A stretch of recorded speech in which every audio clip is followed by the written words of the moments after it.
panelist, and the other panelists can ask that person questions too if they want to. And then we'll go to the next panelist, and we're going to start. We'll start with Bob Cathcart, and then we'll go to Tim, and Steve, and Phil. So now there's one other thing. I want to ask the panelists publicly to try to explain any technical or medical terms that might not be understood by first-time people. I know a lot of times we use words which are like buffered, for example, buffered C, and or hemorrhagic, problem, and this and that. And these are terms which are familiar to people who've been to medical school, but people who haven't been, kind of wonder what the heck is going on. There's a little blank, little lacuna in their understanding. So I would like to ask that be done. In other words, don't avoid technical terms, but when you do use one, try to just say what it is so that we can all stay on the same page. I like to think of it as like talking to an aunt and uncle that are quite intelligent and gifted, and I thought, well, but who didn't go to college? I said, well, that's not the point, isn't it? You didn't go to college. They didn't go to medical school. So most of us didn't get to medical school. So that's what I'd like to charge you guys to do, if you don't mind. Okay, now to start things off, I'd just like to review a little bit about what's in the newsletter. I guess everybody reads in the newspapers quite a bit about the flu, and you know that the flu, as it presently exists, is not easily transmitted from person to person. In fact, it's not clear that there have been more than a couple, if that, cases of where the flu has been transmitted from one person to another. It's not, in other words, contagious. The way people do get the flu. Zero. None. Well, that's not completely clear, because Dick Mata had did some research on that, and he found that there were a couple cases. There were 2 human cases recently, but they were not human. Well, that's up in the air. I'm not sure about that. But in any case, let's put it this way. At this point, they don't know if there's any human-to-human transmissions. And the human beings who have gotten the flu in Southeast Asia, there's been about 120, 130, have gotten it by working with infected poultry for the most part. And the thought is, though, virologists who study these things say that there's 2 ways that flus change. And we all know that the flus change, and sometimes, for example, they'll make a vaccine, and then when the flu actually gets here, it's a little different than they thought it was going to be. The vaccine's not completely effective. One way is for it to just kind of drift. Just kind of the genes that drift a little bit, change a little bit, and so you get a slightly different flu than you had last year. The other way, though, there's 3 strains of flu. Don't want to get into too much detail, but strain A actually doesn't just drift, it is involved in shifts. So if you take a strain A flu, like H5N1, which is the bird flu that we're dealing with, and you have it inside a human being who's infected with it, and they also have another flu, another virus, those viruses can actually exchange genes. And so you can get a completely different offspring. And it's called sorting. And that's what the virologists say is going to happen sooner or later. Now, we don't know when it's going to happen. 2 things we don't know. We don't know when it's going to happen, and we don't know what will result. What kind of flu will result when it does happen.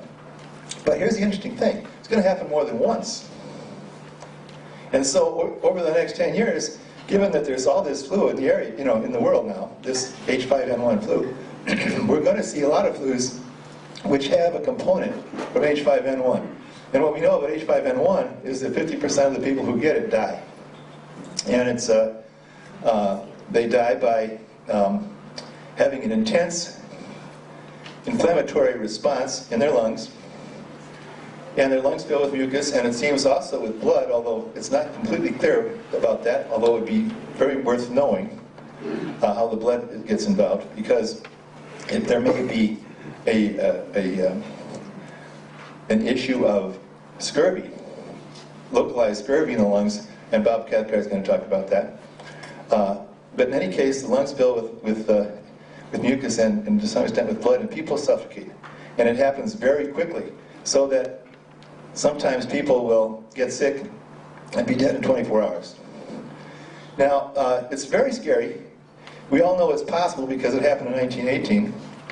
And we also know that when it first hits, there won't be any vaccine because at the present time, vaccine technology is such that it takes 6 months to produce vaccine once you've identified the virus that you're trying to vaccinate against. So with the first wave, there won't be any vaccine. It's only the second and third waves, like the second and third years that it comes around, that there'll be vaccines.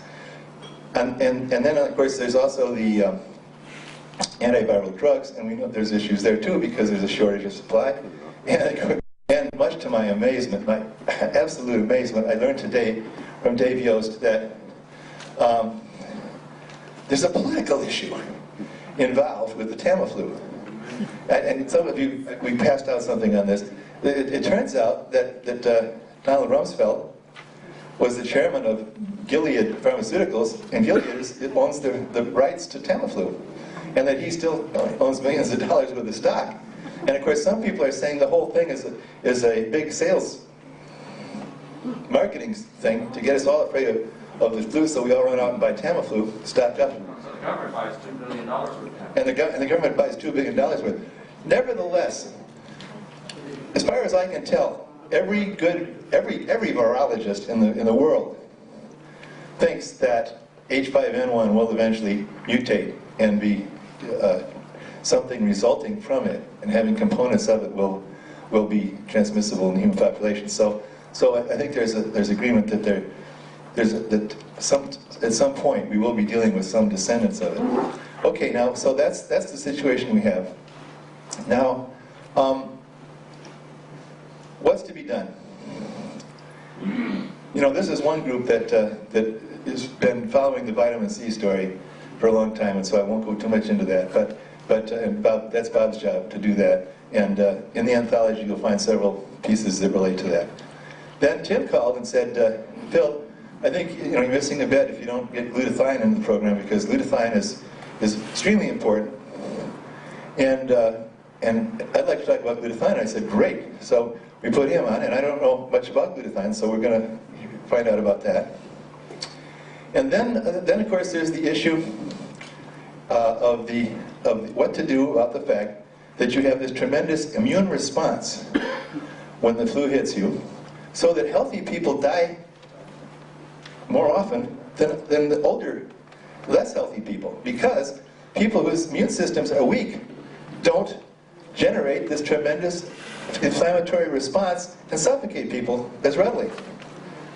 That means that some of the things we would ordinarily do, for example, to enhance and strengthen our immune response, might not be good ideas. So this is a very big issue. Should we or should we not do things that can enhance the immune response, or should we in fact try to suppress the immune response? And there are articles on that in the anthology. We had a very good exchange of emails on that a couple times, and I hope you all take a look at that. And that's one thing that Phil Miller will be discussing. Then lastly,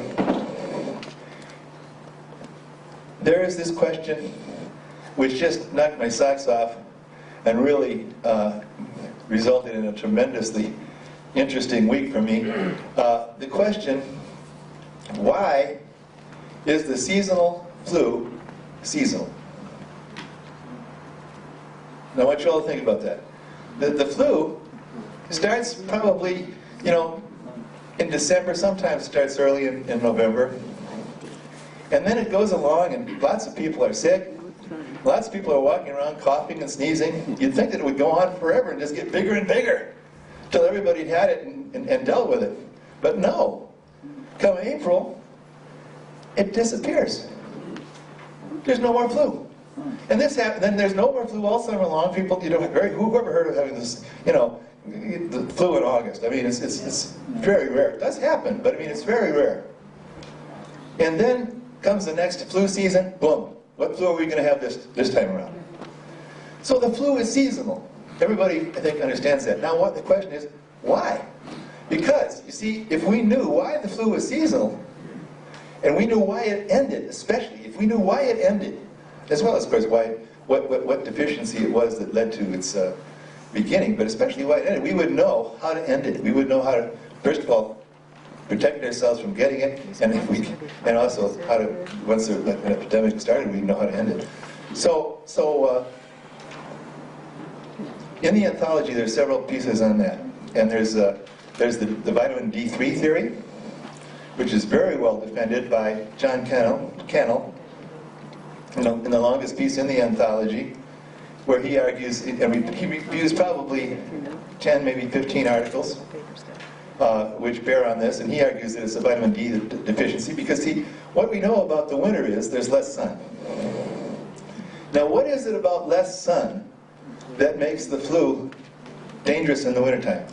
Is it vitamin D3? We know that the body produces D3 in response to the sunlight, and if you cover up your body, even if you're working outside, if you cover up your body because it's cold, then and furthermore, the sun is slanting through the heavens, and there's less of it. It's only out from, say, 6:30 to 5 o'clock, and there's only a couple of hours when you get direct sunlight.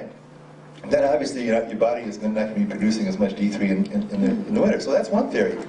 Another theory is that it somehow changes the melatonin production, and the melatonin production changes the epithelial cells which line the nose, the sinuses, and the lungs, and that's the theory that's advanced by Scott Dowell at the Center for Disease Control in Atlanta, U.S. agency, U.S. organization. And then there's also the theory that it's the cold, and so those are the three theories that I know about, and we may have some chance to discuss that. David. Low indoor humidity also. Okay. So anyway, so that's my part of it, and now you can follow up on where all that came from by taking a look at that anthology if you're so inclined. And I'll just take a couple questions, and then we'll go to Bob. Yes, sir. The infrared rays of the sun relative to the infrared sauna. I have an infrared sauna. I get up to 140 degrees with heat lights, and I catch colds very easily, and it takes them away immediately. So I propose that I'm not sure as they may address the heat element of killing a virus, if what the level is. I breathe in the heat from I almost try to scald my lungs.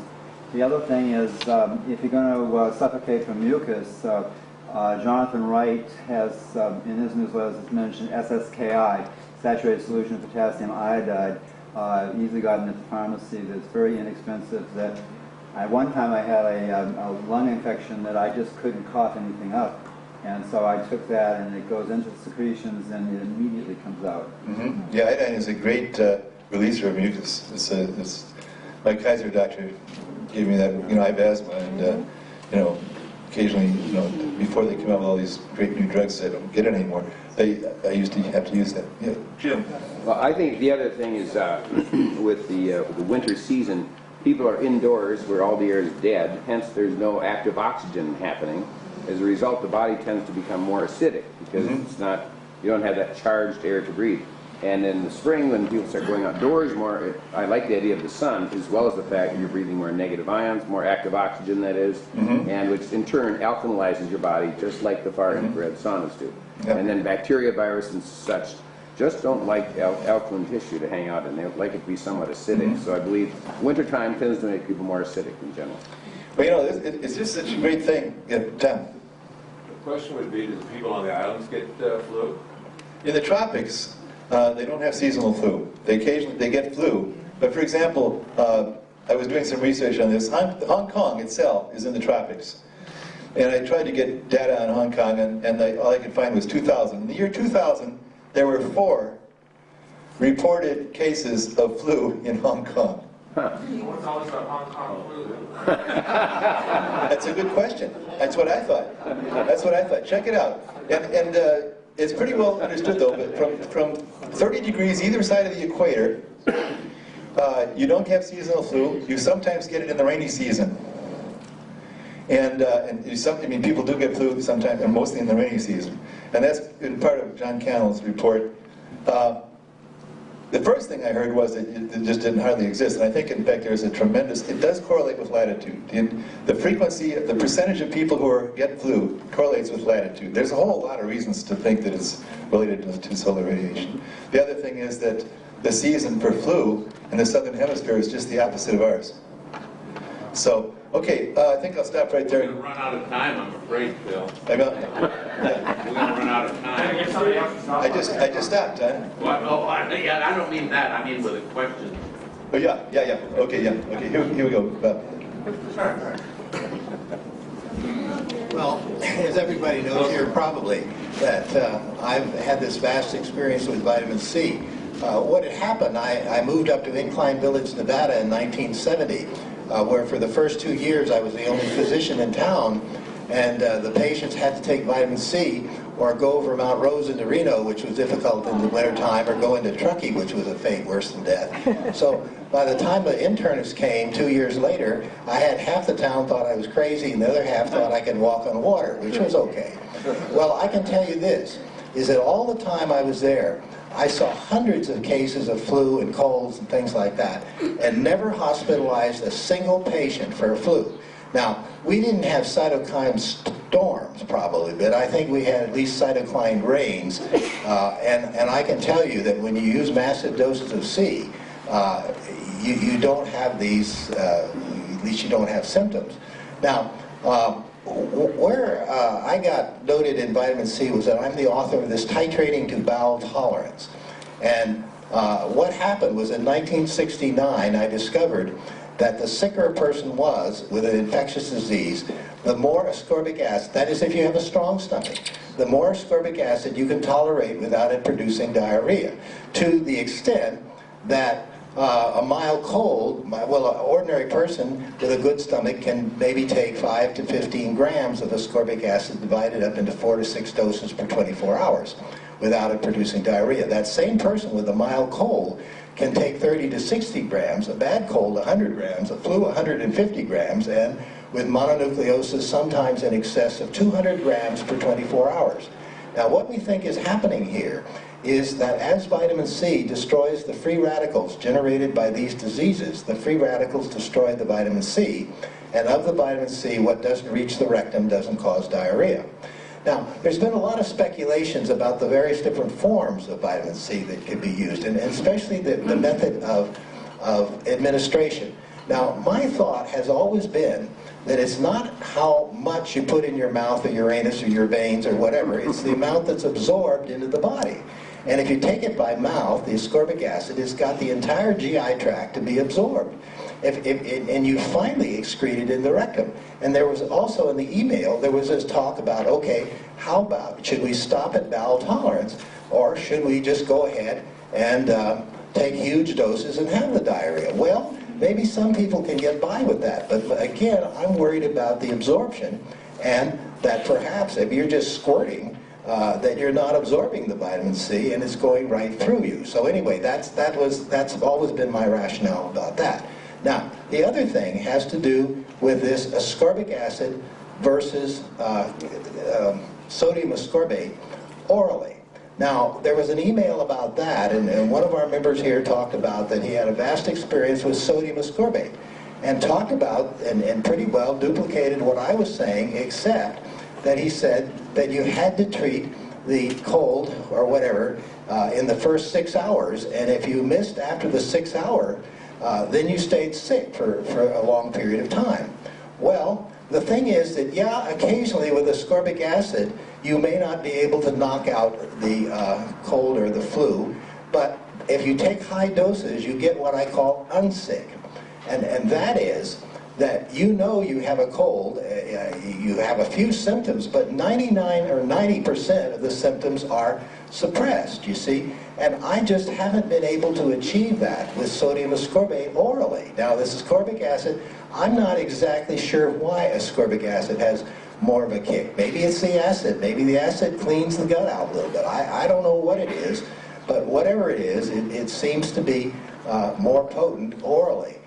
There was also a comment in this thing about why, about the use intravenously, and somehow or another it said that I said that it hurt the skin and so forth. That's not the trouble.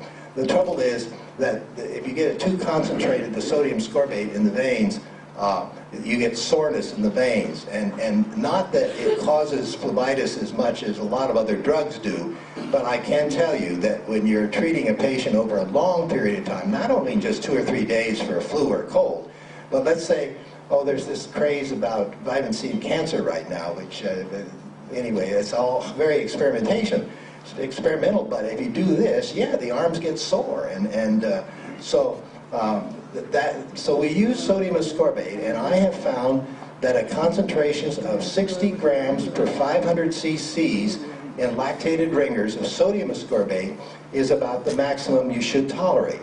I have experimented on myself and gone higher, and I have to say I tried 100 grams in 500 cc's the other day, and my arm was very sore. And so if we want to give, say, like 120 grams, I like to put it in a whole liter of sodium ascorbate. Now, we use sodium ascorbate intravenously. I don't think it's as powerful as ascorbic acid by mouth, as ascorbic acid, but I think that probably only about 1/7 of the ascorbic acid that we take by mouth ever gets into the bloodstream, you see. So that's why it has to be the most powerful form. Now, when you give sodium ascorbate intravenously, 100% gets in the bloodstream, so even if it was half as strong, you get a lot more ascorbate in than you do orally. Now, and so that's why you can use the sodium ascorbate intravenously, in my opinion. Let's see, so now about this cytokine storm and this lung thing, this is why I'm saying if it hits, you had better be ready to take huge doses immediately, maybe 200 grams, just huge doses, because if it makes your lungs into mush in the first few hours, you don't want that, and so that you want to neutralize the free radicals involved in this. Now, there's one other thing I want to talk about. I wrote this article, The 3 Faces of Vitamin C. Now, if I wrote it again, it would be The 4 Faces of Vitamin C, because there's this 4th face of peroxide. But anyway, the first face has to do with tiny amounts of vitamin C, which are useful for all the known vitamin functions within the body. No controversy about that whatsoever. Then there's what I call the Pauling effect. And this is like doses up to like 20 grams and so forth. And what that does is that prevents acute induced scurvy when you do catch a cold and so forth. And it prevents a lot of colds. See, but when you go to catch a cold, I'm sure a lot of people have had this experience of feeling like they were getting a cold one night, and the next day they wake up all well. Well, what happened there is either you had antibodies from a previous cold that got rid of it, or your white cells in your nose and throat got rid of it. Now, if the virus is able to make enough free radicals in the nose and throat to cause acute induced scurvy in the nose and throat, the white cells shut down. The white cells need a little bit of vitamin C to fight, and when it's totally absent, then you get sick. And actually, even a cold would kill us, except that we have this backup mechanism that we finally build up antibodies that get rid of the cold. But as far as getting rid of it in the first place, it's the vitamin C. So now, obviously, if a person is taking moderate doses of vitamin C, they're not going to have this induced scurvy quite as easily, you see. So that's why the Pauling doses prevent a lot of cold. Then there's what I call the ascorbate effect. And what I think there is that we're throwing away the vitamin C for the electrons carried. Now, remember, free radicals are of 2 types. They're the enzymatic and the non-enzymatic free radical scavengers. Enzymatic C free radical scavengers are like superoxide, dismutase, catalase, and so forth, and they neutralize specific free radicals. But then there are the non-enzymatic, which are necessary, which are just electron donors, because some free radicals don't have a specific enzyme that will destroy them. So you've got to destroy these free radicals by adding electrons, free radicals being molecules that have lost an electron. So the thing is that we're using a substance that we can throw away for the electrons carried. You see, the thing is that ordinarily, the vitamin C, vitamin E, beta-carotene, glutathione that you eat have just a few electrons available. If you get sick, they only last for an hour or so. But what happens is that the mitochondria break down glucose and reduce the dehydroascorbate back to ascorbate, provide the electrons. Well, the point is that this is a rate-limited reaction. And so whenever you get sick, the rate at which your body can come up with electrons has been exceeded, you see. Well, what we do with the massive doses of ascorbic acid and sodium ascorbate intravenously is we're throwing away the ascorbate for the electrons carried. And I can tell you I've given thousands of patients intravenous vitamin C and maybe 30,000 people oral vitamin C to valve tolerance, and I still can't tell you what a toxic dose of vitamin C is. It seems to be almost infinitely tolerated by us. Maybe it's because all the other animals, except for man, monkey, and the guinea pig, make vitamin C. By the way, this is one of the troubles with bird flu. And by the way, this bird flu is not killing that many birds. It's we're the ones that are killing the birds. The birds make vitamin C, and so the trouble is that they go on and spread the disease around, you see. That's the problem. And so, anyway, it also reminds me of this cartoon I saw the other day where the first cut showed this bird lying flat on his back with his feet up, and the next cut showed showed a cat looking at it saying, dead bird, dead bird. And the next cut, the cat is flying or running away saying, bird flu, bird flu, bird flu. And then the next cut, you see the bird getting up and flying away going, so, I think that captured part of it. But anyway, these are some of the things that I wanted to talk about. And I just say you should practice this thing. And this thing about whether or not you tolerate ascorbic acid or not. If you have a normal stomach, you're going to tolerate ascorbic acid just fine. It's less acid than hydrochloric acid.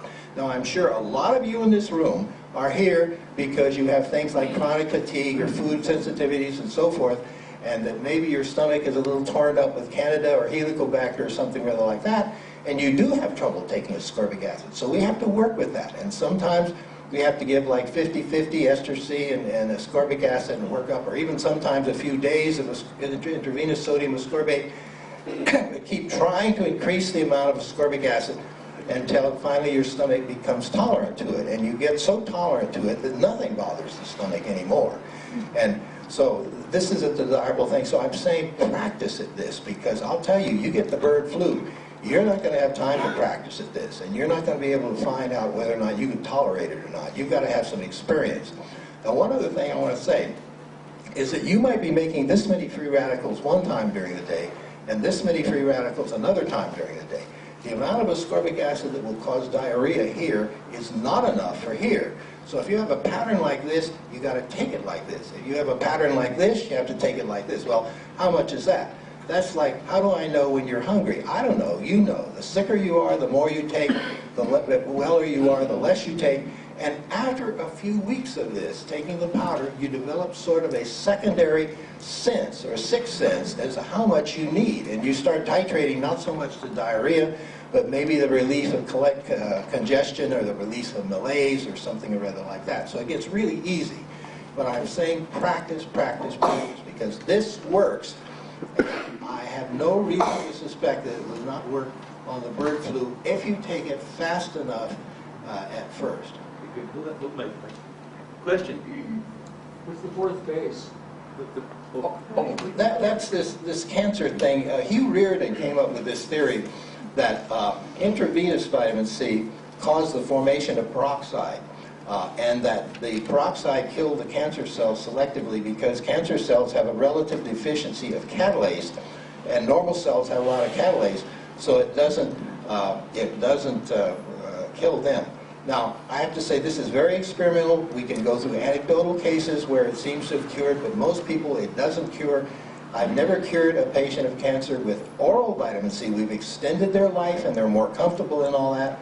We've had a couple of really peculiar apparent cures with sodium ascorbate intravenously, but they're few and far between. And the thing is, though, we get the impression that it should be higher doses that we're using all the time. Now, because of the malpractice ripoff, I don't use central catheters. And I'm not going to be satisfied that the ultimate has been used as far as cancer is concerned until we have a central catheter and one of those pumps they carry that do chemotherapy, and the stuff is going in 24 hours over weeks at a time. And if that fails, okay. then that's no good. But anyway, that's what I call the peroxide effect. Now, this has brought us, many orthopedics, orthomolecular physicians, into believing that ascorbate was a pro-oxidant. Now, in that case, I should be getting patients sick on all these oral doses of ascorbic acid and intravenous sodium ascorbate that we've done. What I think happens is that the ascorbate provides the reducing power for the respiratory burst. In technical terms, what that means is that the white cells, when they engulf a bacteria or a cancer or something, they put it in a little vacuole, and into the vacuole they secrete first O2, which is reduced to superoxide, which then joins with water to make peroxide. And this happens within the white cell, and the white cell then kills the virus or bacteria or whatever within itself, or releases a broadside against a cancer cell. So this is why it's very specific. It's not that vitamin C causes pro-oxidant effect generalized throughout the body. This is why we have our cake and eat it too, so to speak. And by the way, that expression I hate, because one of the things I'll tell you, if the flu is around, don't eat any sugar. And I mean, don't even eat fruit for a while, because sugar gets into the cells by the same mechanisms that vitamin C does, and they compete with each other. And I got to tell you that I went on this no sugar kick about 1972 for patients, and have never regretted it since that time. It is truly astounding what happens. And many of you people with chronic candidiasis or sugarholics and so forth go absolutely crazy for a couple of weeks when you go off sugar. But then when you're off it, after a few weeks, you think, what have I been doing all my life? It's just totally different. So anyway, but now anybody that I'm giving chronic vitamin C to over a long period of time, I give them zinc, manganese, chromium, selenium, vitamin E, and cod liver oil for the A and D, see, and a multiple B vitamin, because I think that these huge doses of C might possibly run you out of some minerals, so I want to cover you for that. But anyway, and also, I use NAC as a precursor to glutathione. I haven't used glutathione myself, and I'm anxious to hear what he has to say here about that. But we have been using NAC, which helps the body make glutathione for a long period of time. And glutathione helps to refresh the vitamin C, and vitamin C refreshes the glutathione. So they sort of work together. By the way,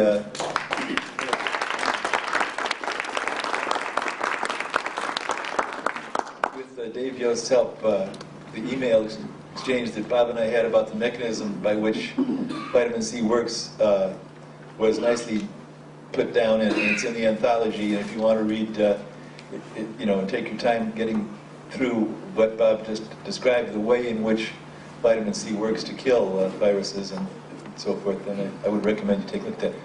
Now, I'll tell you what, question for Bob?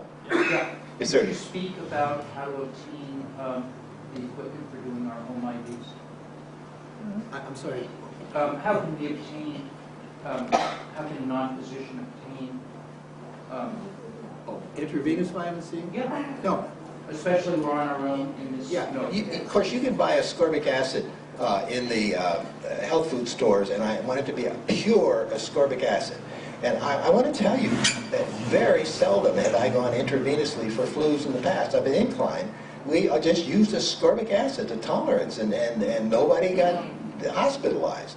Now, as far as sodium ascorbate intravenously is concerned, you got a legal problem here. You see, that's why for me to give intravenous sodium ascorbate, I got to sign a person in for history and physical, have the history and physical on the chart, you see, and do that. This is a legal thing, and you've got to also realize that sometimes, if I were pushing some drug, well, and there was some complaint in BUMPA, Board of Medical Quality Assurance, they'll say, well, he's a good old guy, he's pushing drugs, that's good. But if you're using vitamin C, they may be out to get you. Now, that may be so paranoid, because I can't say that they've really ever been out to get me, but anyway, it's something that we worry about, and you can't get malpractice insurance for chelation therapy and things like that. Whereas, anyway, that's another long story. But so you can, on my website, it says how to make up sodium ascorbate, and I have to put on there it's for physicians only. So I would suggest that you find a physician that can do it. members of ACAM usually will do it, and there's acam.org, and they're depending It's on upon... our website, and local docs will do it. Yeah, and also another thing is to ask the mom and pop health food stores at what physicians use intravenous vitamin C. They'll usually tell, not General Nutrition, but a mom and pop health food store. I'd just like to say that the gentleman's question was a little different. He wanted to know if we're on our own and we can't get in to see a doctor and millions of people are sick, can we get IV equipment, you know, at a medical supply store, for example, so that we could try it? You don't think it would be necessary? Is that... Well, but I think it may be difficult to do that. See, the trouble is you got to write a prescription for these bottles and IVs and the needles and all that kind of stuff. The sodium ascorbate, you can buy at the health food store and just add it to water. I mean, my website says how to do that, but only MDs should do that. But anyway, I mean, I do know that some people have cheated, like AIDS patients sometimes do it. But you somehow or another, you've got to know somebody to be able to get the IV equipment. One thing that I think is hopeful is this. The fact that we have to respond quickly to this kind of food, this particular food, that seems clear. But it's not. It's very well turned out that it doesn't take an inordinate amount of vitamin C, an extra amount of vitamin C. The fact that the flu is very lethal is no relationship, I think, to the fact that, you know, how many grams you're going to need to kill it. So I mean, it could turn out that it's just fairly run-of-the-mill as far as treatment goes. So, except for one thing, that is you have to start very fast. So, okay, now I want to go on to the next, I want to go on to Tim. Tim's... You have a question here? One question. Yeah. You know, what really bothers me about H5N1 is it's avian. Now, the swine flu was what caused the big epidemic in 1917. So we were getting the flu from a mammal. Now, this is a situation where not only does it have to jump from the bird to the human being, but there's not a model for this thing in nature for bird diseases to go to mammals. Yeah, but apparently it is. I can tell you one of the things is like, I have a friend down in San Jose. Unfortunately, he is retired now, but he's a vet, Wendell Belfield. And he's been curing dogs of distemper and kennel fever for 25 years by giving intravenous vitamin C. Now, a dog is an ascorbate-producing animal. Cats, too. And the cat, but also the thing is, imagine remember my jargon of 100-gram cold is a cold that allows you to take 100 grams per 24 hours before it produces diarrhea. Imagine a 300 to 500 gram disease, probably like Ebola, or maybe this flu. Anyway, this will get a dog sick. And so he just hooks them up to intravenous vitamin C for a few days and then takes them over the hump, and then they're perfectly okay. But listen, I would disagree with you a little bit about, I think my experience with flus is that they are high counts as far as ascorbate. They're the ones that are up there 100 to 150, 200 grams sometimes. And you really got to take a lot to neutralize those free radicals. And the sicker you are, the more free radicals you see. Now, it is true, though, that if only 50% die, if you take moderate doses of vitamin C, you probably won't die, but you may be plenty sick. Oh, another thing is that how come when you get sick with one thing and then a second thing, you see what has happened is your free radical scavenging systems have been exhausted by the first disease, and then the second one hits you and it's likely to kill you. We think this is one of the causes of sudden infant death syndrome. And like sudden infant death syndrome is more common in the wintertime, people with poor nutrition, minority groups, and all that kind of thing, all these things seem to deplete the vitamin C. In that 1980 flu, 18, I noticed they said that Parkinson's disease was possibly caused by that. Well, you can see how that if the vitamin C is totally deplete in the body, then certain autoimmune things, it upregulates the immune system, and now the antibodies can start coding in sensitivity reactions to different foods and chemicals and so forth that they may cross-react with different organs of the body. And like if it goes after one of the basal ganglia, well, maybe you get Parkinson's disease. So this is why a lot of people are well all their life until they get sick once, and then their life is a disaster after that, because one thing after another happens. And this is what we expect. But it gets very complicated. But Okay, we have to stop because we have to get everyone in here, and we come back at the end of the evening and take general questions. Sorry. Okay, Tim Guilford, MD, who's going to be our speaker next month and give a more detailed presentation on glutathione. As many uses tonight, he's going to talk about glutathione as it relates to the flu. Well, I appreciate being in this august panel. I agree with Dr. Cathcart wholeheartedly. I think vitamin C is an extremely useful material, and so I don't want to present any information that you think is one is better than another. That's not the point here. What you'll see in a few minutes is that ascorbic acid and glutathione actually work together. One of the things in humans, there's a reference which I won't show you, but I can if we have time.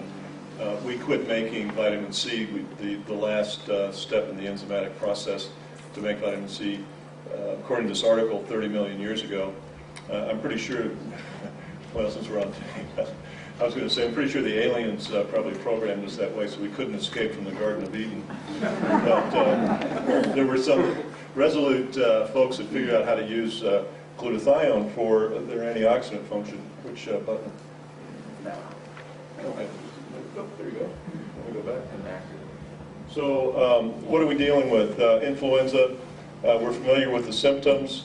The intriguing thing about this, there's some articles which we don't have time to review that show clearly that what happens when you inoculate flu into the nose of volunteers, you get over about a 5-day period a rapid increase in both viral propagation but also an immune response with materials called cytokines.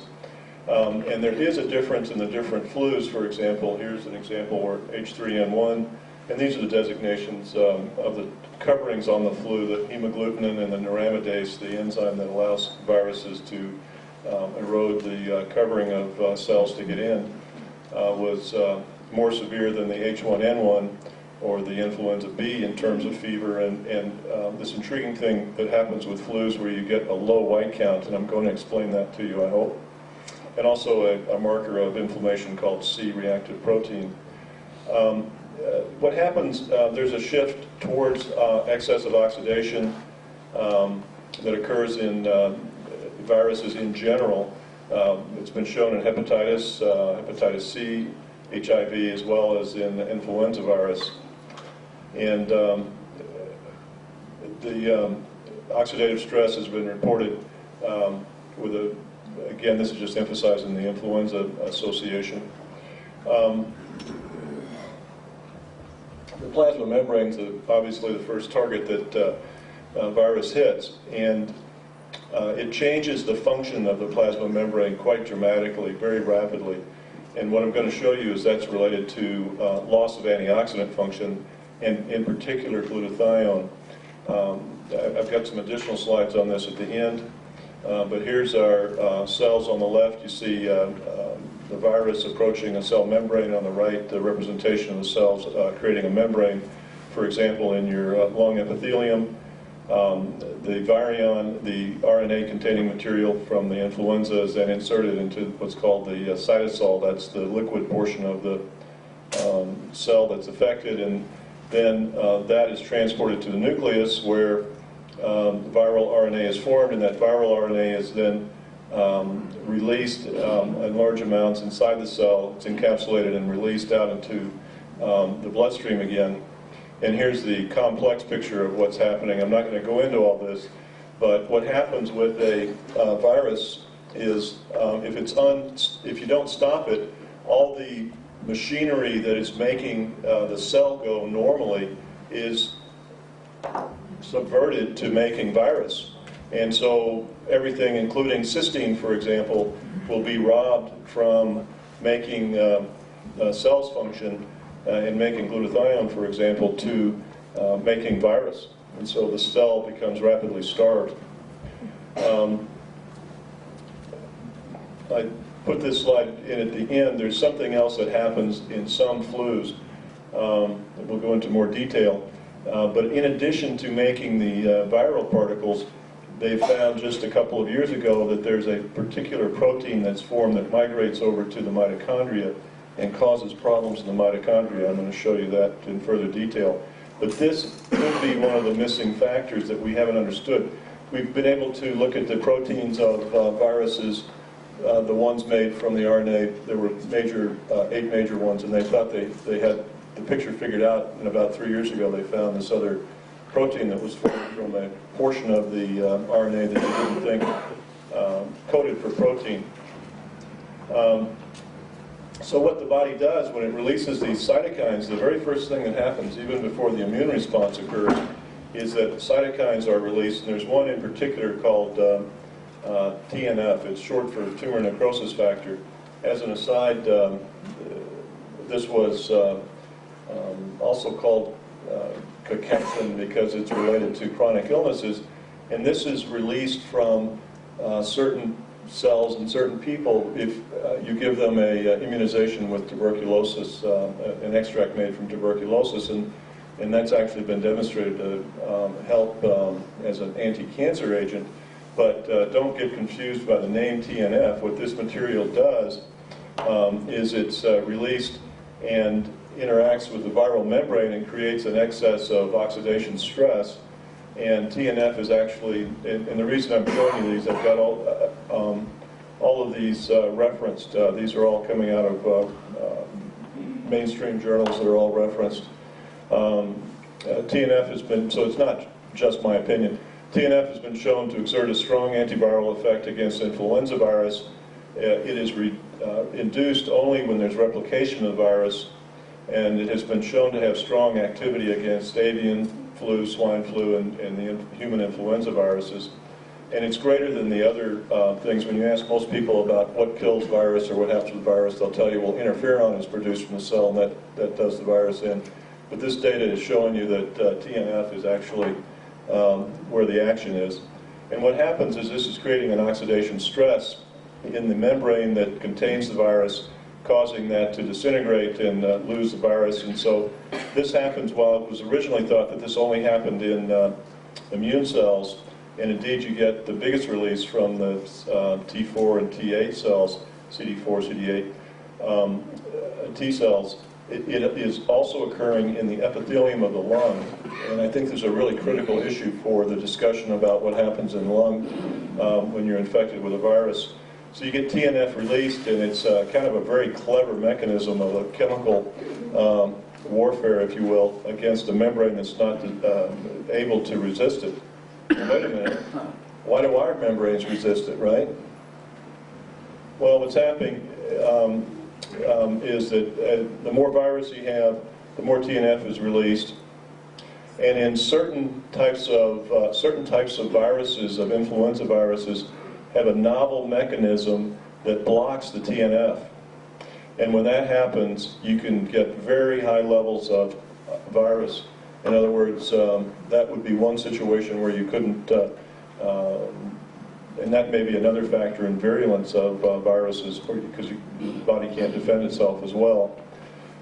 These are just a series of cells that review what we talked about. I mean, a series of slides, yeah. I'm into cells now. About TNF and the influenza A virus. So the key is it's inducing an oxidant stress, and they showed that back in 1992, where a recombinant TNF would induce a strong oxidation reaction from liver cells in a culture. And what it led to was both the decrease in glutathione and the inability to regenerate glutathione from the oxidized state.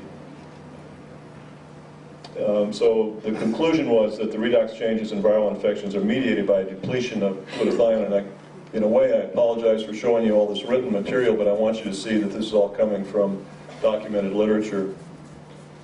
In this particular study, they showed depletion of glutathione using influenza virus as the model.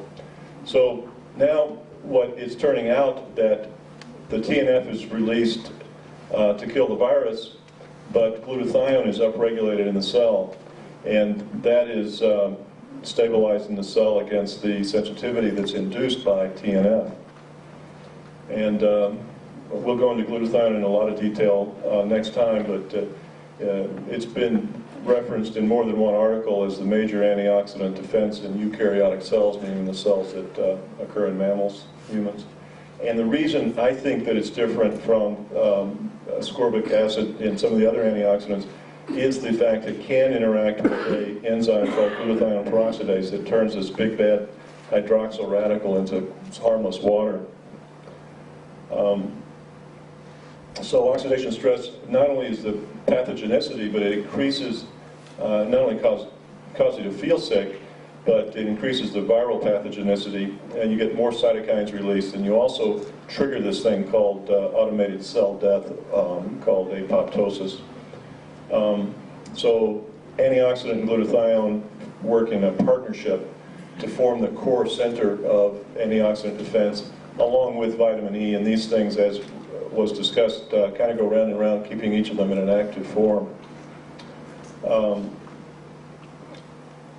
So with or without TNF, you can get tissue damage, but in fact, if you don't release TNF, you can get quite a bit of damage. And ironically, if you don't have glutathione in your cells, the body won't upregulate these things and release them. So the idea of preparation is a great idea. You know, some regular ascorbic acid, so you know how that works with you, and also taking a building block of glutathione called N-acetylcysteine. And there's actually been a published article showing that people in a nursing home who were given NAC had less flu and lighter flus than people who were not taking NAC. So that's available in all the health food stores, and I would urge you to start doing 500 to 1,000 milligrams a day. It shouldn't cause you any problem. The way I've been using glutathione recently is both intravenously and then recently in the ready-absorbed form with, which has a liposome covering. The outside is fat-soluble and the inside is water-soluble, and it'll maintain glutathione in the reduced state, and it's well absorbed.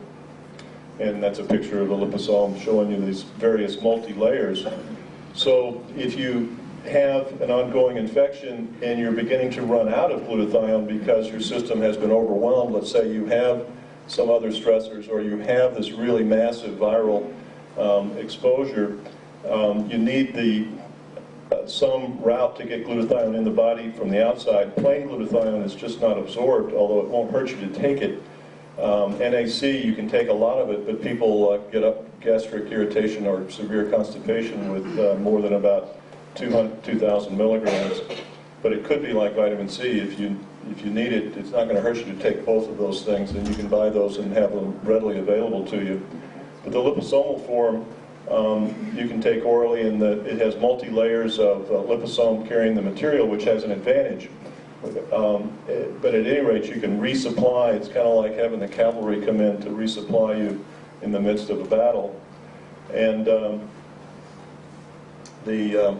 I thought I had another. All right, we'll go into this. Oh, yes. All right, so this new protein that I mentioned earlier associated with the avian flu virus, influenza A virus, excuse me, was dubbed PB1 because it was found in the PB1 subunit of the RNA virion, and dubbed F2, if you will. And the initial study showed the protein migrates to the mitochondria, and there it will alter the mitochondrial shape and form and actually make it more permeable. It opens up pores in the mitochondria, and this chain, this oxidative phosphorylation chain, one of the important things in there is a material called cytochrome C, which, if that's released, it causes the cell to, it's a signal for the cell to shut down. Now, this is done normally in the body. That's how why we don't have webbing between our fingers because these cells in the gene development are told to self-destruct, perhaps allow themselves to be reabsorbed is a better term. But that's what this apoptosis is that is triggered. But this will happen with a sudden permeability, sudden release of cytochrome C, and that will cause a very rapid killing of cells. And I think this is what maybe is happening, both to cause the lowered white blood count that happens very typically with virus, And in particular, with some severe influenzas, you can get your white blood cells wiped out potentially, and that's one mechanism. Not to mention the fact then you can't defend your epithelial cells either, and that may be where this the same permeability problem occurs. And if it happens in the lung, which has these blood cells going through these very thin membranes, you're going to get a release of a leakage of red blood cells, which you know is bleeding, and those cells are not going to function very well. And so this PBF1 will trigger for that. And so here's a larger representation, in my view, of what can happen if you take the glutathione in a liposome form. Each layer fuses with the membrane of the cell and will allow both the release of some glutathione and the remainder to be infused in the cell. And then this can migrate over to the mitochondrial membrane, which the mitochondria use glutathione to stabilize them on a regular basis anyway, so they'll know what to do with that glutathione when you bring it over to them. And I think this, I've seen some anecdotal observations. I can't make any claims, and of course none of this has been reviewed by the FDA, and I'm not making any claims to diagnose or treat any diseases here.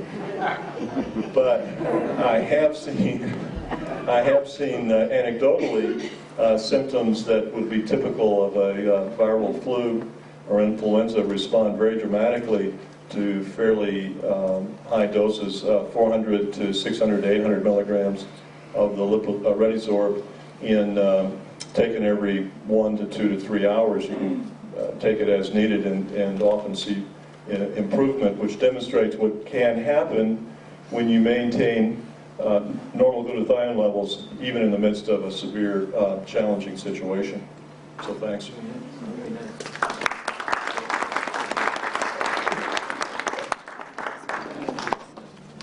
That was terrific. Now that shows what great science there is behind cheap medicine.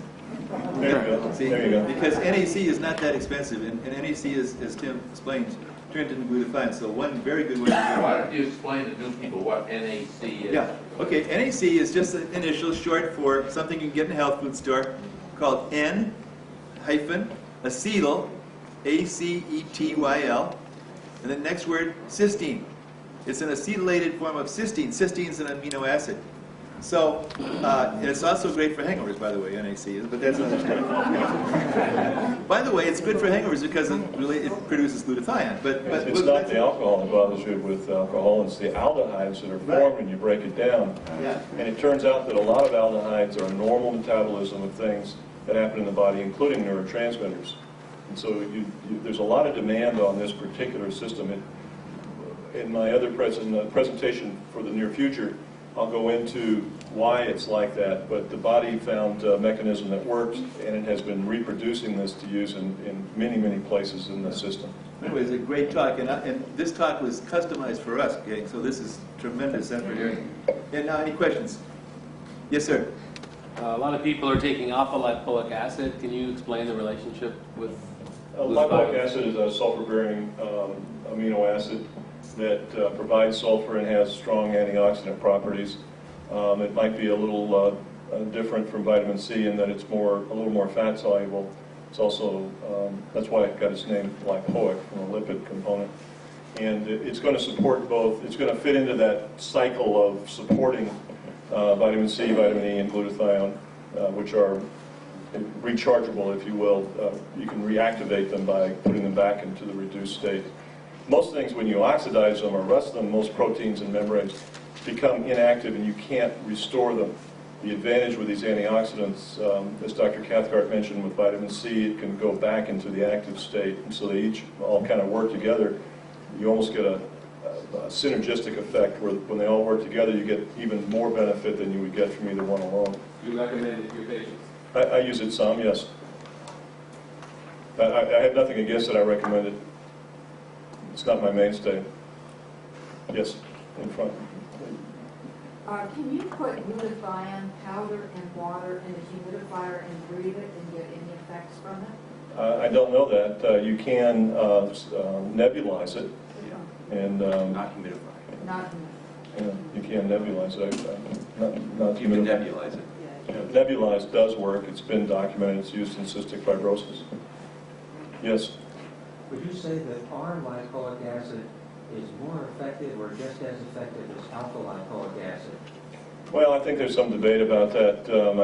I would challenge you to try it and see which one you prefer. I know that there's some people that like the R form better than other forms. I'm not really an expert on that. These are natural materials that are not going to hurt you. They might give you an upset stomach or some, you know, if you take too much, a little diarrhea or something if you didn't need it. So there's no penalty for taking a large loading dose and then repeating the dosage. I think you're right that if you get stable with whichever combination you're using, don't stop and let the avalanche get ahead of you. This is like a cascade. It's like an avalanche. That should be, the cytokine storm is really a cytokine avalanche. When you're behind an what is hard to imagine is when you're behind in antioxidants, the free radical formation goes to make a protein abnormal, and that becomes a free radical, and so this thing keeps going and going until you hit enough antioxidant. And that's probably what happens if, in situation, I mean, even with regular flus, people get into what's called, I didn't go into it, adult respiratory distress syndrome. And there are articles I'll show you next time that demonstrate that ARDS, as it's called, this is sudden decline in ability to survive, characterized by respiratory problems, is associated with very low glutathione levels. So more than likely what happens is these people maybe had some other issues or low levels of antioxidants, got a bad virus, and then tipped the scale negatively for them. That's really great. That's really great. By the way, you know, if you're going to get, the flu happens, there might not be enough NAC in the health food stores to go around. I would stock up on both ascorbic acid and on NAC and have it around. And NAC and ascorbic acid, of course, are things you should take every day anyway. You know, most of us who are, you know, veterans know about NAC and we take it every day. So, you know, don't put this off and say, well, now I know what to do when the flu hits, because when the flu hits, you better be ready. Okay. Can I add something? Yeah, sure, Steve. There may be very good reason to favor glutathione over NAC. And one possible source of evidence for that is the fact that in Down syndrome children, there are very high cysteine levels and extremely low glutathione levels. And so this may be evidence that the feedback mechanism that regulates glutathione synthesis is somehow reacting to the free radicals that the glutathione would otherwise interact with, and the N-acetylcysteine, because it also interacts with those same free radicals, may decrease the feedback signal. And NAC doesn't defend the cell membranes and doesn't defend the nucleus as well as glutathione does. So my suggestion is to have the NAC around that you would use on a regular basis, and have the glutathione when you're really in the trenches and you have to battle this and keep your cells and mitochondria from falling apart, that you have it available to supplement your system. So it's not just a matter of trying to keep your glutathione recycled, you're also feeding glutathione in at the same time. You mean glutathione? Glutathione in. Because you can't, it gets broken down. That's right, to take it orally. Well, you can, if you can keep it up. It's an issue of lifestyle issues. Are you willing to do it or not? I mean, is it any harder to do than NAC? I can't answer that question. The issue about plain glutathione is that there's no, people debate this, but there's been no real published evidence, and there's actually published evidence that plain glutathione, the powdered material, is not absorbed readily in humans. Now, it won't hurt you to take that. Some people do get benefit. The liposome encapsulation in the Redizorb glutathione appears to facilitate, make it more readily absorbable.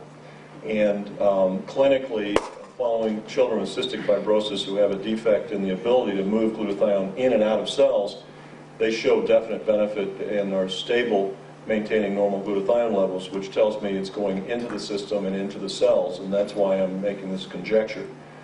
This has not been shown in a study. I'm looking into that, but it's complicated to do. But you're welcome to read about it at readizorb.com, READISORB. Yeah, I didn't mean to say you shouldn't get the Reddysorb either. I just, you know, more familiar with NAC, but no, I think Steve's point is well taken.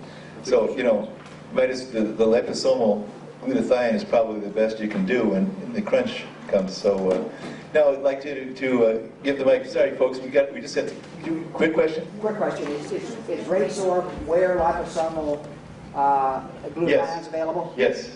Yes. Or you can talk to Jim. He knows how to get it to. Our next speaker is Steve Fowkes, our technical advisor, our longtime main man, Smart Life Forum, biochemist, and like the other three fellows are all MDs. Steve is a scientist, but he also consults. He also works with people directly with their health problems, and so you know, all four of these guys are people that I would feel, you know, great going to if I needed help. So keep Steve in mind too, and so I'll give you Steve Fowkes.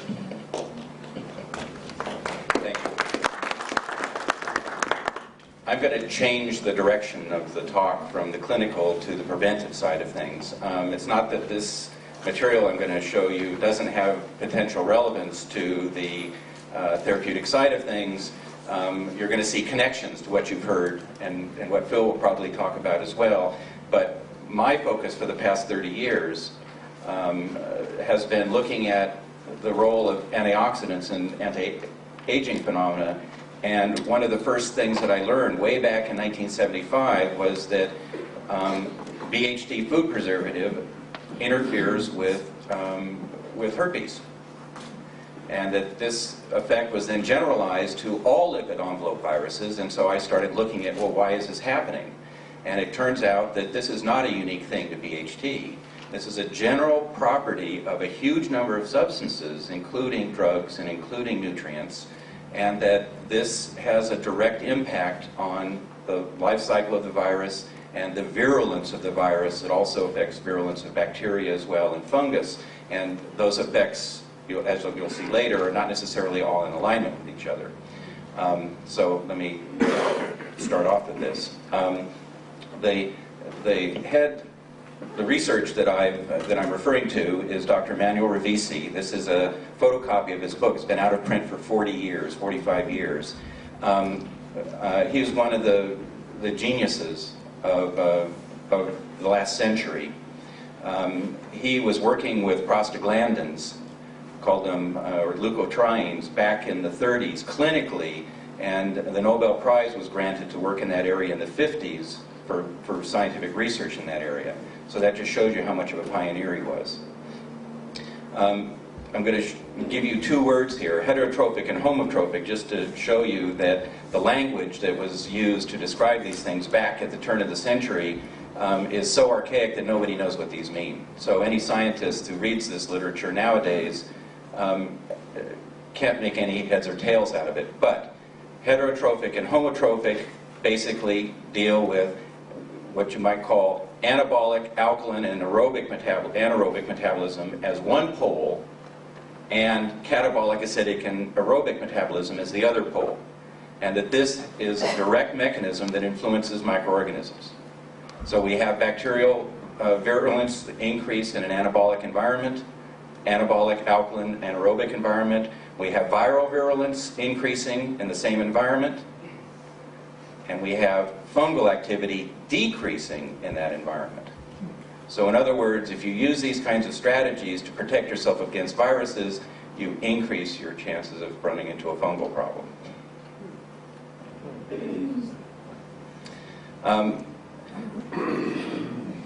This is a representation of about 15 years of research that Dr. Ravisi did, where he would expose animals to certain nutrient compounds and certain elemental compounds and look at what would happen to their pH compartments, measuring like wound pHs, cellular pH, blood pH, and he found that elements had concerted activities that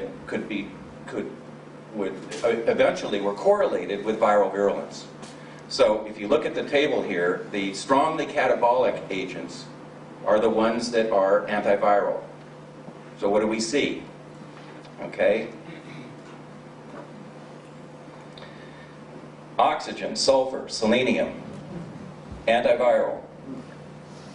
Glutathione, N-acetylcysteine, oxygen, exercise, aerobics, blood flow, selenium, glutathione peroxidase.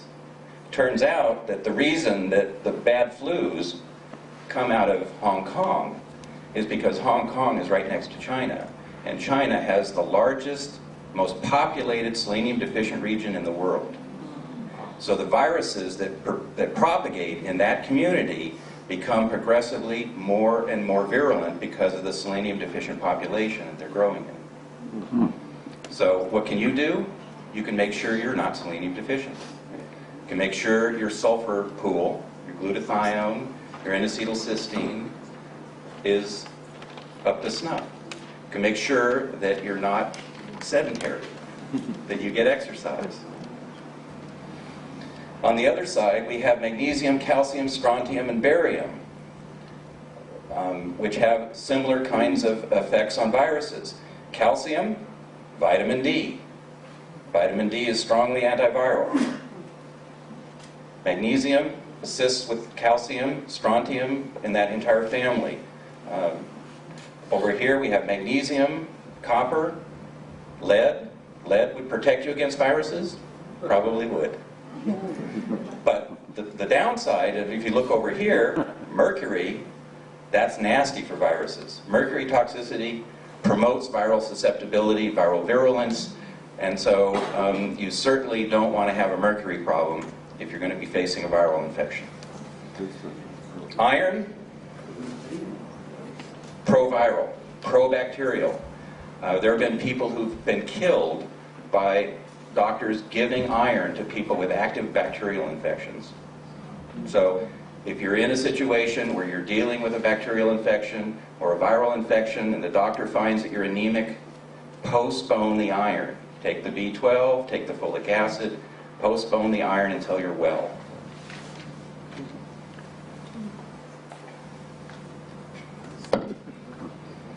Okay, anabolic and catabolic influences. This will make this real. We have a whole series of things of how they're divided, and I'd like to point out certain elements of this. There's a lot of information on this slide, but I'm going to give you a few highlights. One is that in terms of dealing with herpes infections that were BHT resistant, doctors found that when they provided B12, it started working, the BHT started working. So B12 has antiviral activity. This has been demonstrated by a dozen doctors that I know in clinical practice. I don't know if this has ever been documented in the scientific literature yet. Vitamin A and D are both been reported to be antiviral. The research on D is expanding very rapidly right now. Calcium, magnesium, oxygen, ozone therapies, oxidative therapies fall into that kind of category. On the other side here we have sterols that being a potential risk factor, cholesterol, high cholesterol may be a risk factor, fatty acids being protective. Fatty acids would suggest that for therapeutics you might want to be in fat burning mode to fight viral infections. Estrogen is a risk factor. It's maybe one reason why certain women tend to have problems with viral infections at particular times in their menstrual cycles. Testosterone, progesterone, protective. Certain drugs fall into different sides of things. Alcohol is a risk factor, so don't party when you're sick. Here's a listing. Oh, I guess I got part of the slide is off the screen. Sorry about that.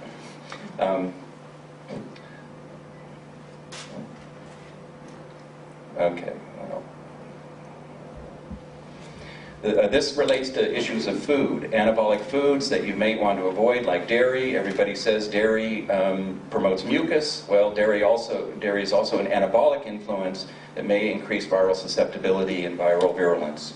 Fruit and sugar, we've had mentions that fruit and sugar also interfere with vitamin C uptake in the cells. So again, here's another recommendation for avoiding those, that they're on the pro-viral side of things. Green leafy vegetables, refined grains and alcohol, all kinds of things on this list. Chocolate, don't abuse chocolate. A lot of drugs, narcotics, NSAIDs, most drugs fall into this kind of category. And the catabolic side of things, this is based on oils and oil-rich foods and the oxidized cholesterol as a stimulant of immune activity. Very few drugs fall into this category, but conspicuously antibiotics do. And this may explain why antibiotics have shown clinical efficacy against viral diseases, even when everybody says they can't. Thank you.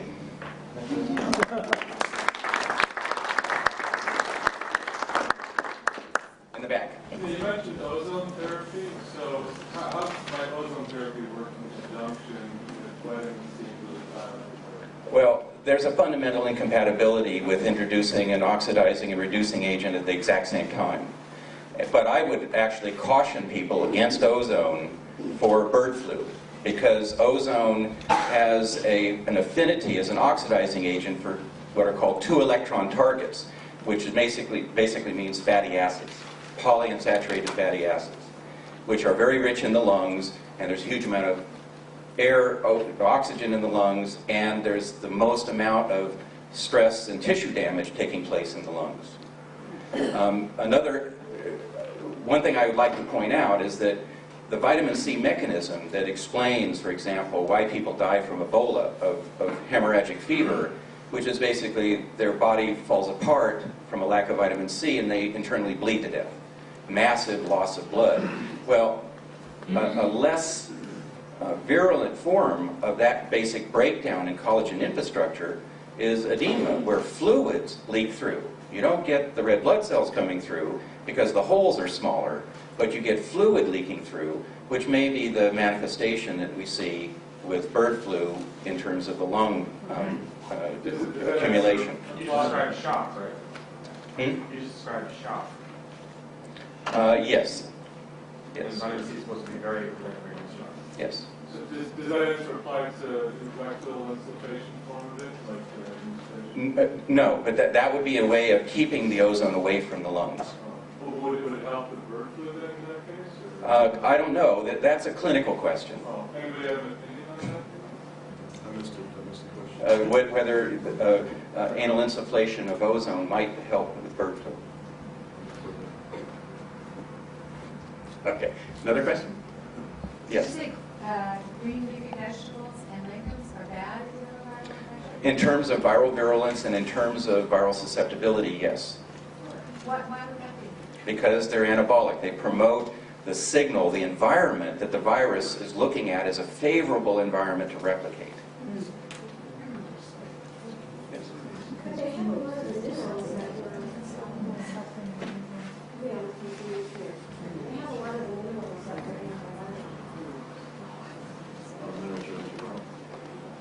Yes, a lot of minerals are antiviral.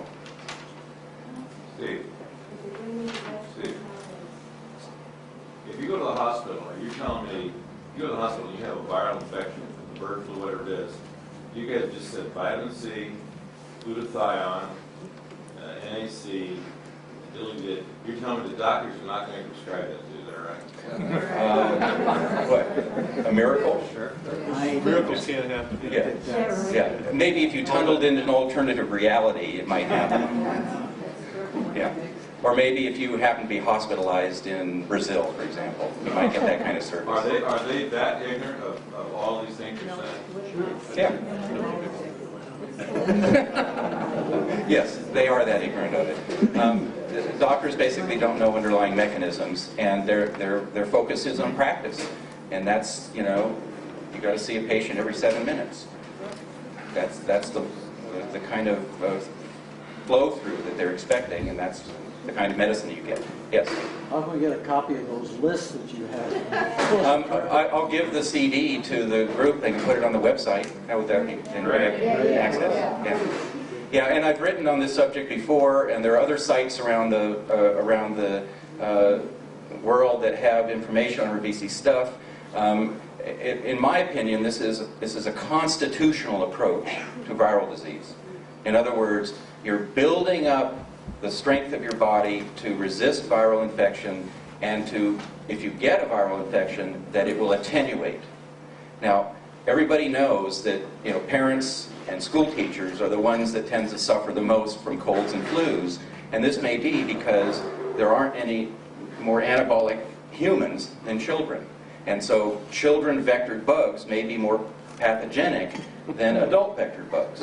Like the bugs that go through China, they become stronger and stronger. And Revisi actually demonstrated this with anthrax, and he would grow it in animals with cholesterol, and it would get more and more and more lethal to where it was 100% fatal in mice. And he would take that same thing and run it back the other way with fatty acid supplemented mice, and it would become so weak they wouldn't kill any of the animals. You know, first time infected animals would not die, none of them would die. And he would run it back and forth and back and forth, and the genome wasn't changing. So there are issues of the adaptation of microorganisms and the evolution of microorganisms that are not about changes in the genome. They're about adaptations where the virus decides it's time to hang out and be cool, wait for a better opportunity, or now is the time to go wild and you know, replicate as much as possible. The seasonal thing. Well, the seasonal thing has an effect on that. So that could be mediated through vitamin D. We pointed out the vitamin D connection and the calcium connection, which are both tied together.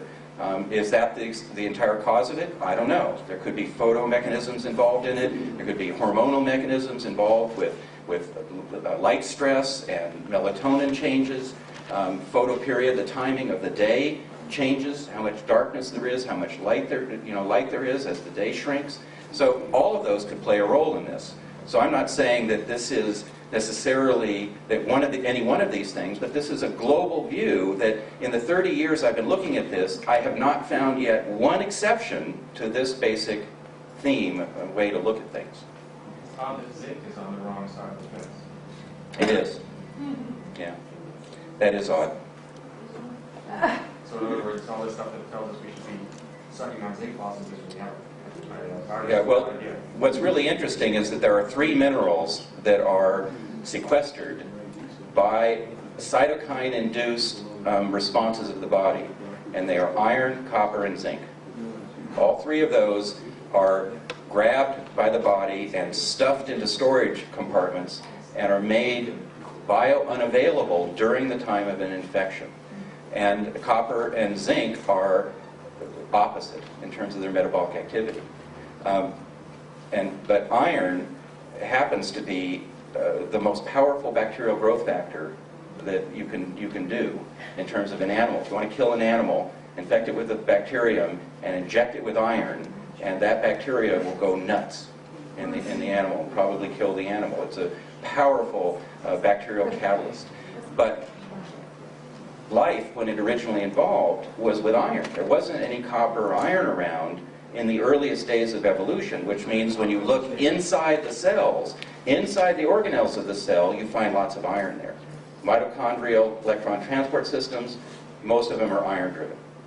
But when you come, and SOD, superoxide dismutase, inside the nucleus of the cell, and inside the mitochondria of the cell, inside the mitochondria, not the nucleus, the mitochondria, it's a manganese-based SOD.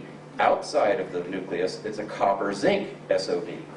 So when evolution expanded, there was an introduction of nickel and copper and zinc into the environment, and that was adapted to defense mechanisms at a higher level of organization than the lower level that evolved in the first place. So there may be aspects of some of these things where there may be a pro-viral influence, let's say zinc, for example, where there's a pro-viral influence at the cellular level and at the level of viral virulence, but at a higher level, the cellular response to the virus may be actually facilitated by zinc. We've got to move on. Thanks. One thing I'd like to say here is Steve pointed out the importance of BHT. BHT is, again, cheap medicine. It's readily available. I've got some. It works against herpes, which I'm happy to tell you I don't have to deal with. But you know, if a lot of people do, and it's great. Steve's written a whole book on the subject, which is probably out of print. I think it is out of print. We still have a few copies. You still get a few copies, but anyway, that's one of those things that you should get and have you know, in your supplement shelf. Now I'm going to move on. Sorry to say. What's BHT? BHT. It's a food preservative, and it doesn't. I don't know what it stands for, but nobody calls it Hydroxytoluene. Yeah, but nobody calls it that. You just go into a health food store and ask for BHT, or do a search on the internet. Yeah.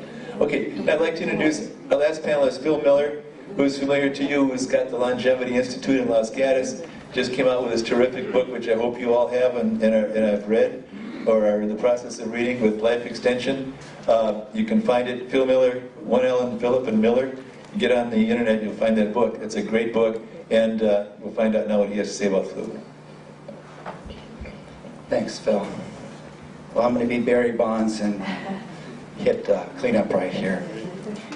And a lot of this is going to be extemporaneous, which I tend to do because I found out about this at the last minute. So I'm going to try playing iconoclast to the iconoclasts, which may put me back in traditionalist again. I want to shift the focus a little bit, or maybe a lot, to the more macro level, because what everybody's done here is to the superb degree that you'll ever hear at the micro level, the biochemical level, which is, you know, really my love. But I want to kind of fall back into in my former life when I was an emergency physician, and when I spent a lot of time on emergency preparedness and disaster preparedness. And so I want you to think about 2 months ago, whenever it was, Katrina. And I want you to think about when we have a massive, and I mean overwhelming, catastrophe of whatever nature it is, terrorist, bioterrorism, natural disasters, whatever it is, that there's some factors that we need to take into consideration here. And it's really, in some ways, again, going back to things that I had learned 30 years ago when I was on these committees in Monterey County, it comes down to some pretty simple but pretty powerful notions that we have to put all of this into perspective. And one of them is communication. Are you going to be able to communicate with people? Are people going to be able to communicate to you? Will you know what's going on in the news? Will you know what's going on in the community? And I'll tell you, if you look at the manuals that the World Health Organization is putting out, the CDC, it's really neat, but they're clueless. You cannot figure out. I mean, this stuff is like in terms of weeks and months, and this is going to have to be within hours or days, which is why the people at FEMA were clueless. They didn't have a clue what they were doing, because they didn't understand the very first thing is communication. The second thing is transportation. How are you going to move?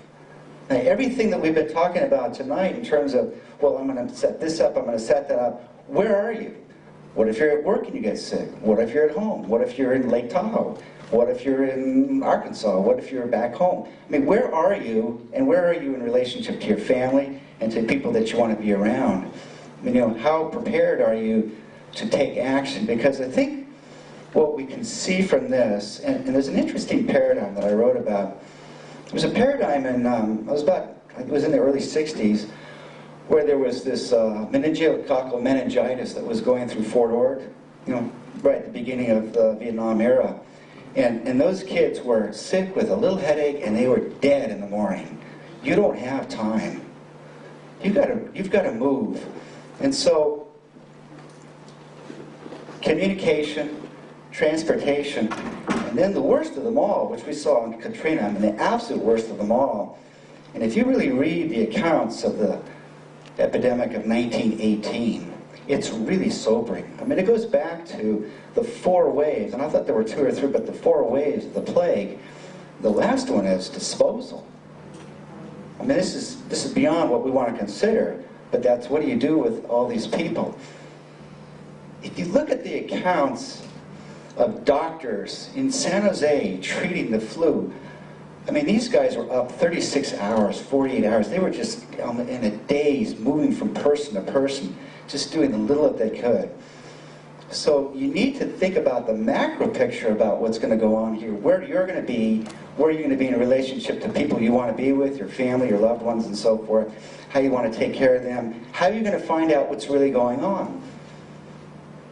There was a PBS documentary that you should really find. It was on PBS about a week or 2 ago, and it was on what was the source of the 1918 flu. And the really interesting hypothesis was that it actually started here. Then it moved to Spain, it moved to the front, and it went in waves.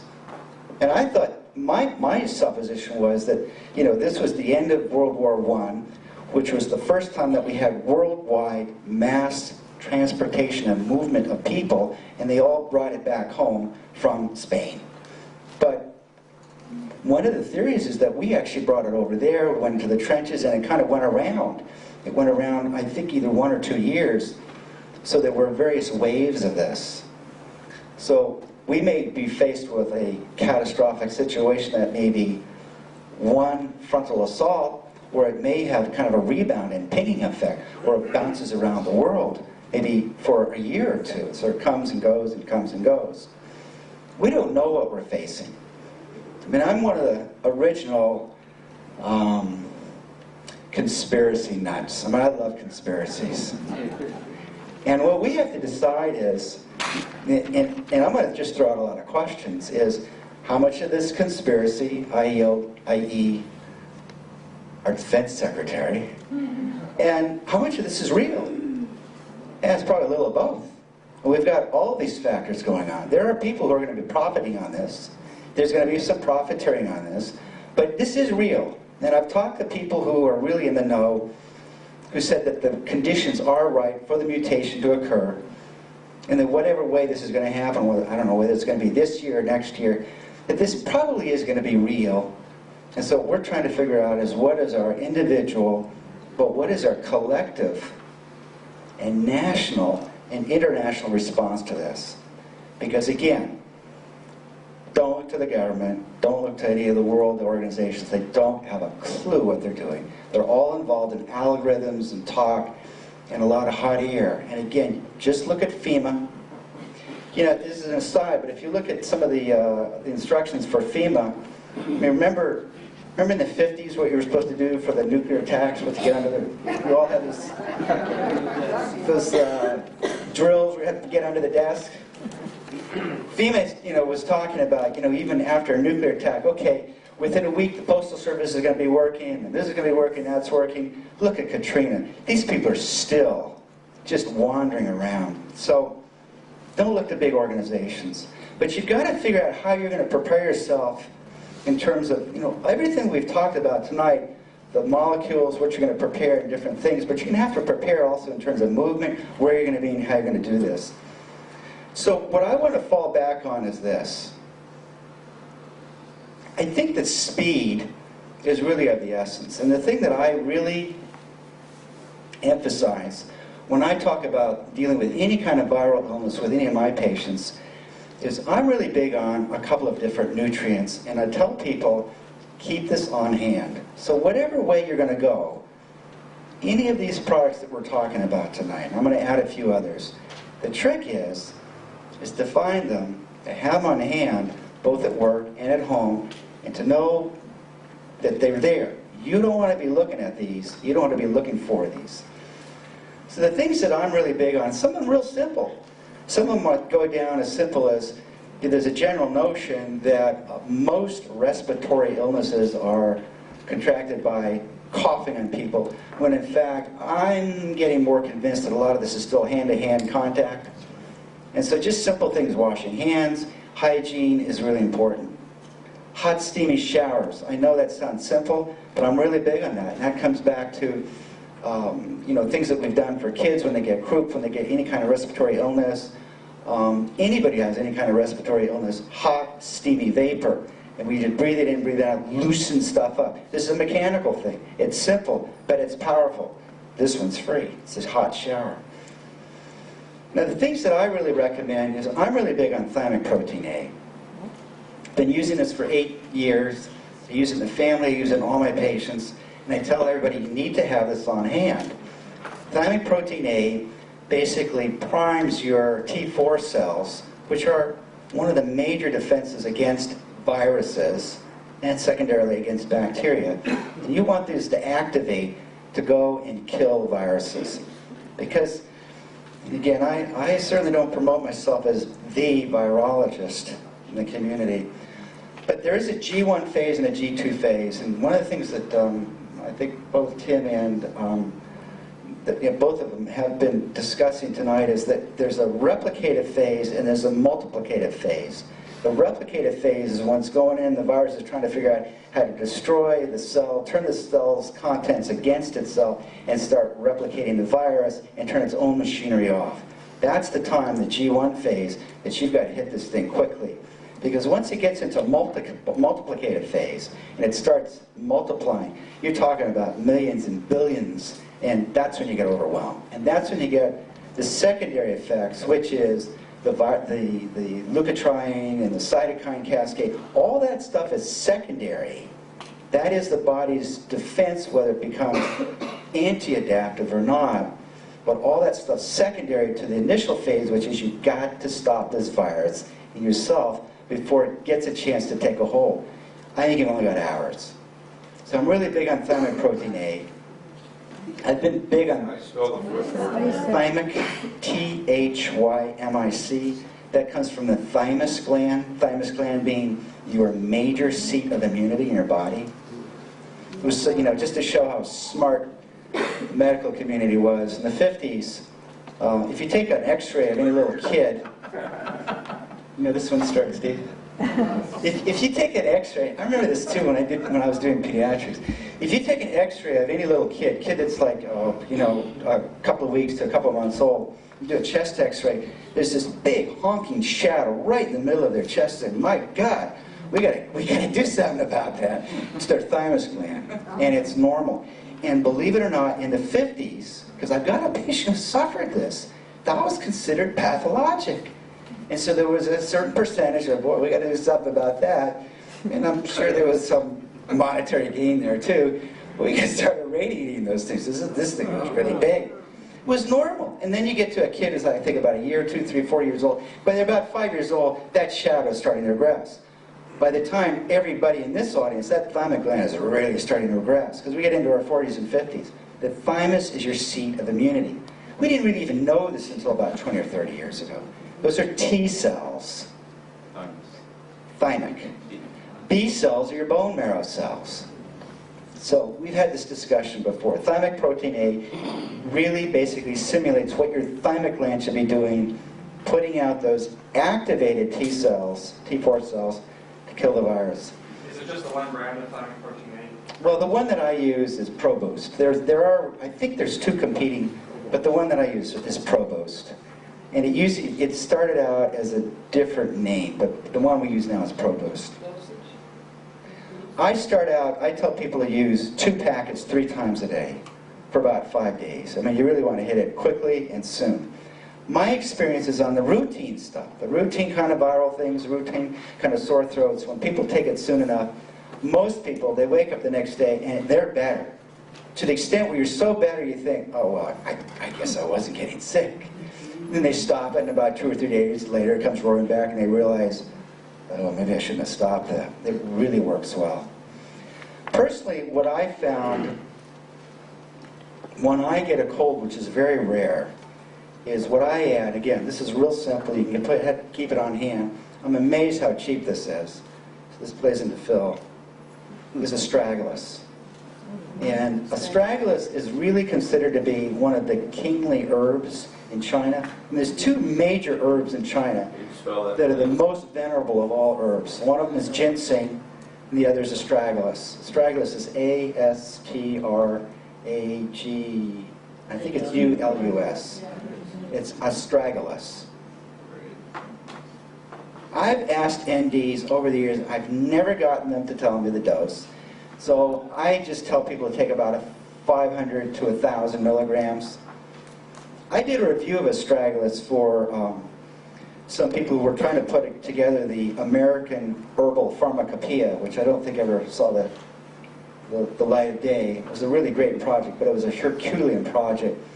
And I was just amazed that when you look at astragalus, it's got hundreds of constituents and 5 major constituents. And so when you look at, quote, standardized preparations, which sound like a good idea, it's like, which fraction?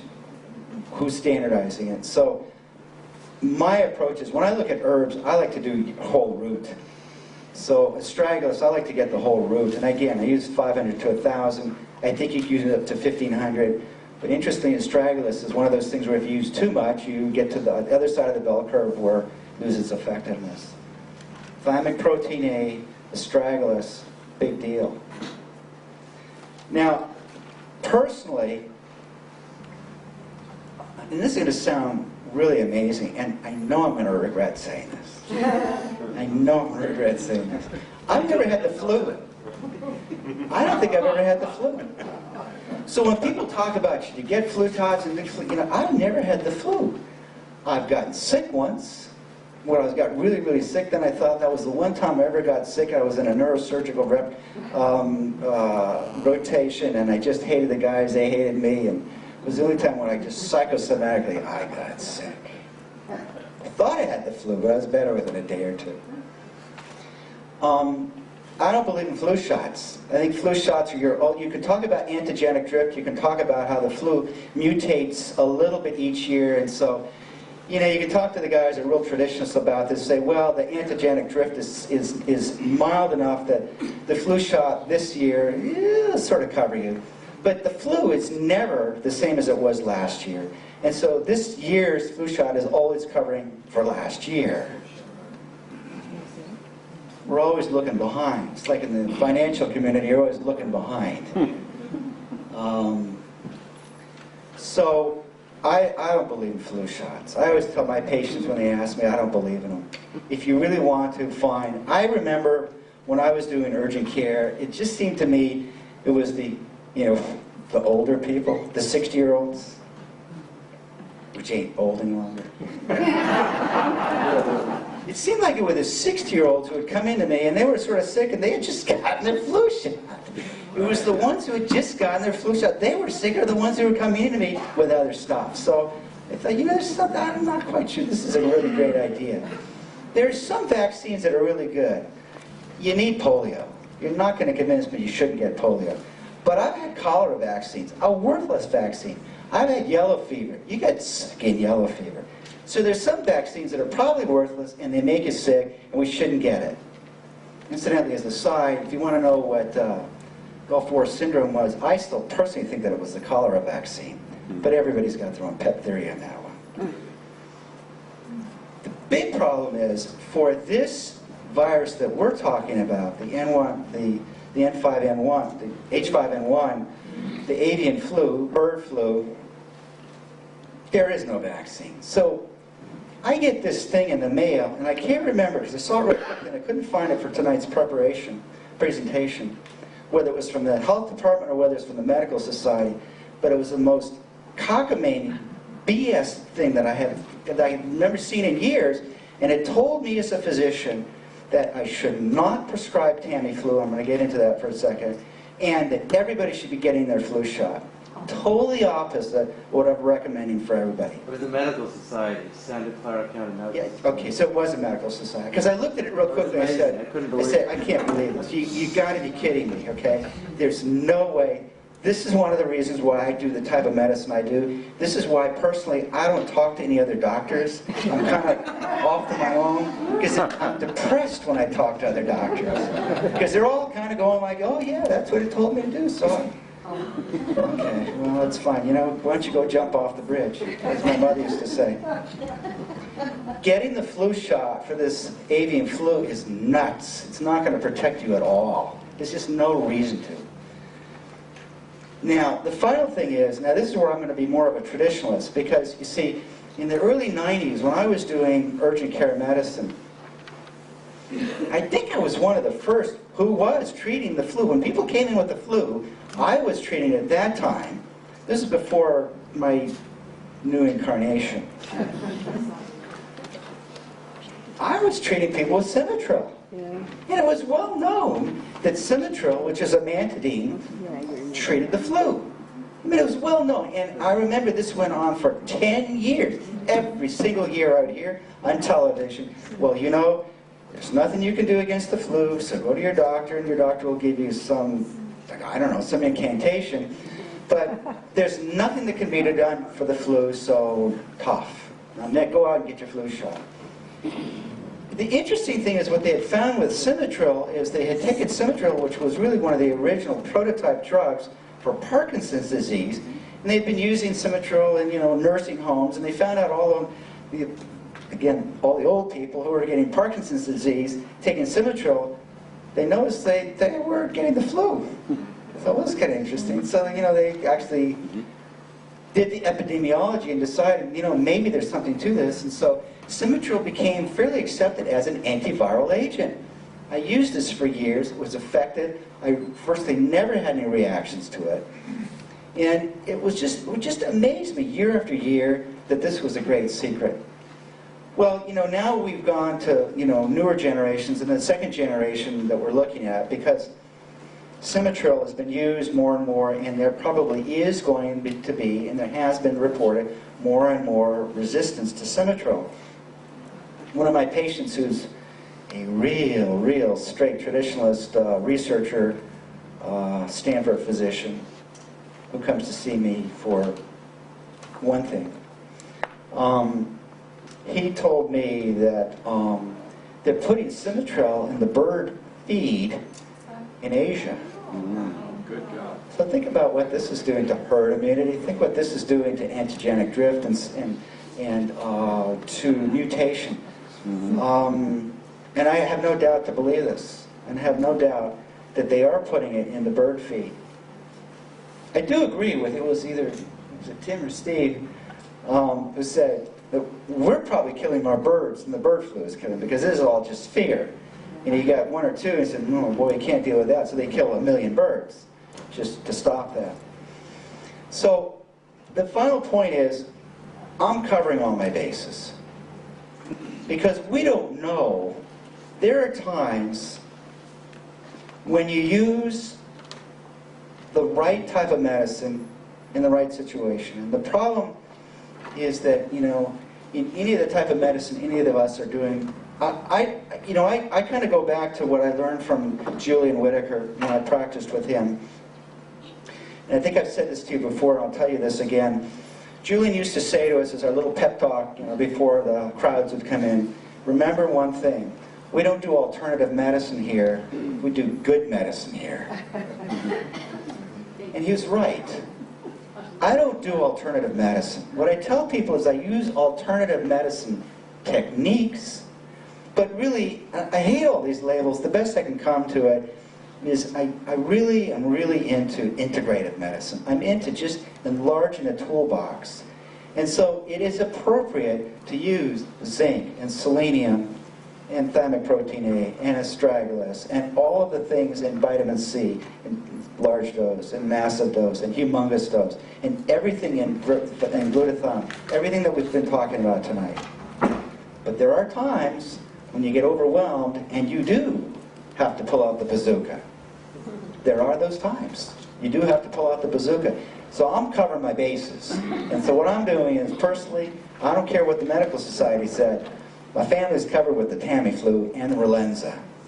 Because I don't want to say, oh, I kind of went through my little routine and it's not, because it's going to be gone. Because, Taiwan's buying up 2 million doses. And so it's going to all be gone within a month or two. So, again, at this point, it's not the first thing I'm going to do, but I'm covering my bases because it ain't going to be on the shelves. Katrina taught us nothing was on the shelves. And if you look at all these people who were looting, a lot of these people who were looting were looking for food. And a lot of those were officials, incidentally, from FEMA, who were looting too. Okay? And they admitted it. And they were National Guardsmen too. So when we're faced with this situation, what you want to do is you want to cover all your bases.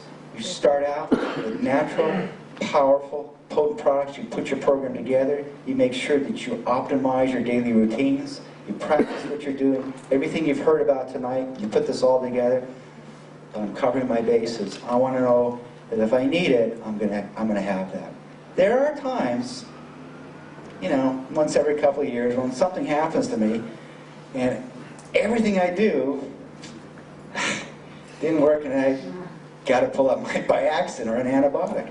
Or there are times, and I'll be honest with you, where I've had certain things that are really surgical conditions, and I've tried every trick in the book. So I'm going to treat this, I'm going to do this, and it didn't work. And I needed surgery. I needed to do that. So there are times when you run the gamut and you get to the point where you've got to use some more traditional things. The point is this: you don't pull out the bazookas first. You wait till the end. But have them ready. That's my message, is have them ready. Okay.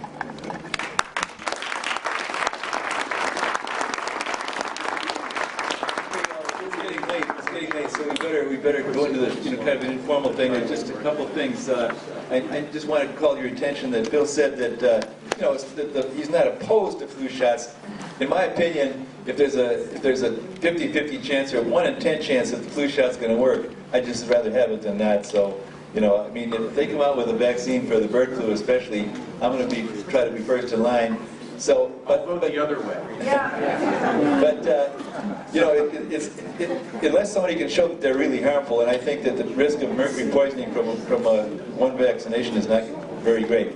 Now, the other thing I wanted to mention is that Erica Ringling, who's in the front row here, pointed out to me, if you don't mind, I'll just give the report, Erica, that the Tamiflu is made from Chinese star anise.